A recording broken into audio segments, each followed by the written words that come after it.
Si Mitchell Almodal, hello, maayong hapon, Pastor. Alang ko ba kay naa nangutana sa ako saksi ni Jehova nga paunsa daw nato mahibal nga Sabado ang ikapito nga adlaw nga sa una wala pa man daw kalendaryo. Palihog ko og tubag, Pastor, salamat. Igsoon kanang mingon nga walay kalendaryo kaniadto. Ako hangyo nga mag-research sa sila. Basa og daghang mga balasahon, encyclopedias, internet, ilabi na sa imong gikutlo nga Jehovah's Witnesses. Tingali wala sila hibalo nga established na ang kalendaryo sa panahon ni Jesus Christ. O kana nga kalendaryo gitawag usab og Julian calendar. Nga diin kopya usab nga mga pamaagi sa atong Gregorian calendar. Ang nagkalahi lang sa Julian o Gregorian kay ang Julian igsoon adunay 365 days and 1/4. Pero ang Gregorian sama gyapon 365 days and 1/4 pero na ay sobra nga minutes o seconds, no?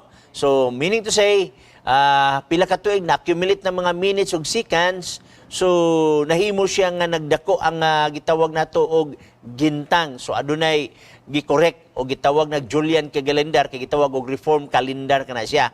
Pero wala gihapon madisturbo ang weekly cycle. Na igsoon sa panahon sa Julian calendar ang weekly nga mga adlaw.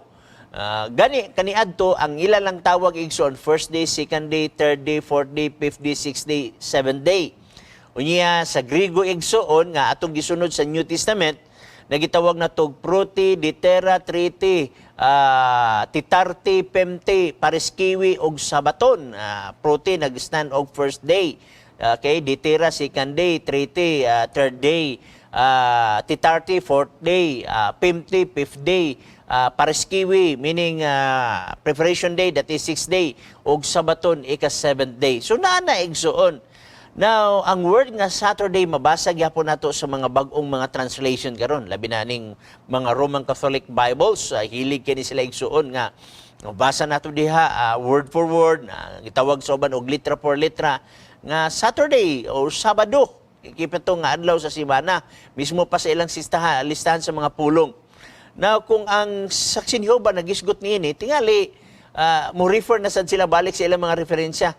Tingali ang nagstorya nimo nga sa saksi ni Jehova wala ma-inform kay nanabiya ang Julian kalendaryo kaniadto na si January, na si February, na si March, na si April. Nya igsoon diha ang Sunday, Monday, Tuesday, Wednesday, Thursday.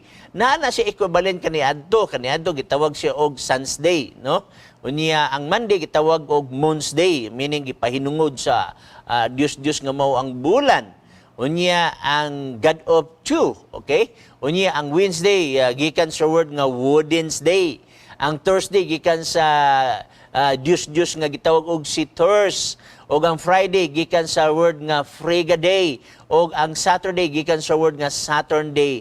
Matrace igsuon mao man gani nga kanang imong amigo nga Jehovah's Witnesses ato na siya nga i-encourage nga magbasa-basa sa mga libro, dili manudlo, dili mo correction until such time nga imong maswito ang maong nga mga punto nga gisgutan kay loy biyag kaya ang atong simbahan mapiktahan atong simbahan kay ingon pa lang nga ang saksi ni Jehova wala mahibalo nga kanang Saturday kaniadto sa panahon ni Jesus Christ eksistado na kana siya.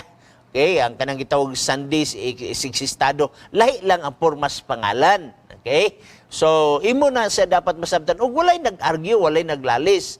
Nga kanang Saturday kaniadto, ikapito nga adlaw nga sa semana, ikapito gyapon ka adlaw karon. Nga kanang Sunday kaniadto, unang adlaw sa semana, unang adlaw sa semana gyapon, walay nakiglalis niya na.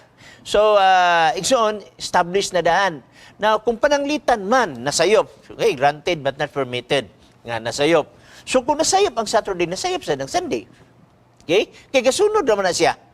Kung nasayop nga ang Saturday, ika-7th day, nasayop sa ng Sunday nga ika-first day. Kalisod bigod kayo na unaon nga nasayop lugar ang Saturday nga mong 7th day. Unya, nakorek ang Sunday nga mong first day. Nga gatapad naman na sila. Muna nga, ang Jehovah's Witnesses, hindi na sila mag-alig-alig o argue niya na. Kay sila gani, say, mag-meeting sila o Wednesday, mag-meeting sila og Thursday, mag-meeting sila og Saturday. Unya, wala mas pagtulunan sa Jehovah's Witnesses sukad nga nag-ingon nga ang Saturday ika-first day of the week. Okay? Wa sa nag-ingon diha nga ang Sunday ika-second day of the week. Wala magtudlo ang Jehovah's Witnesses niya na. Laktod nga pagkasulti, established na daan. Nanay mga kalendaryo kaniadto. When in fact, ang first month sa kalendaryo sa Hudyo, gitawag siya Abib or gitawag na tog Nisan, okay? Nasa gitawag na tog Elul, nasa gitawag na tog Tishri, nasa gitawag na tog daghan nga mga kuan na nasa establish na ang mga kalendaryo. Sa akong gikaingon gani mismo ang 1 to 7 sa weekly cycle. Akong giingon ganina nga adunay Pruti, first day of the week, and Ditira, second day of the week, Triti, third day of the week, gitawag na tog Titarti, fourth day of the week, Pimti, fifth day of the week, o ang Pariskiwi, sixth day, o Sabato, seventh day. O ganun na equivalent sa atong mga kapanahunan niya na, gitawag na Sunday, Monday, Tuesday. Wala na may nakiglalis ani karon kay kung nasayop ang Sabado, nasayop siya ng Domingo.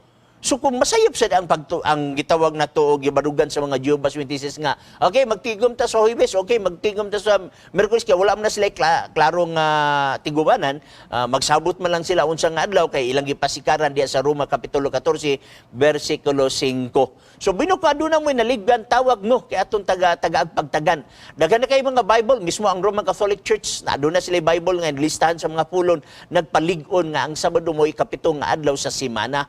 O gantibok ng kalibutan nagsilibrar usab nga sa pagkabanhaw ni Jesus Christ Domingo. O kung imong tan-aw ng Lucas Kapitulo 24, versikulo 1, na banhaw si Kristo sa unang adlaw sa semana, mausab sa Mateo 28, versikulo 1, laktod sa 9, mausab sa Marcos Kapitulo 16, versikulo 1, o mausab sa John chapter 20. Okay? So, tawag mo kung gusto mo follow up mga pinangga niya nga mga punto ha. Okay? Ako ang bangmusta usab kang giging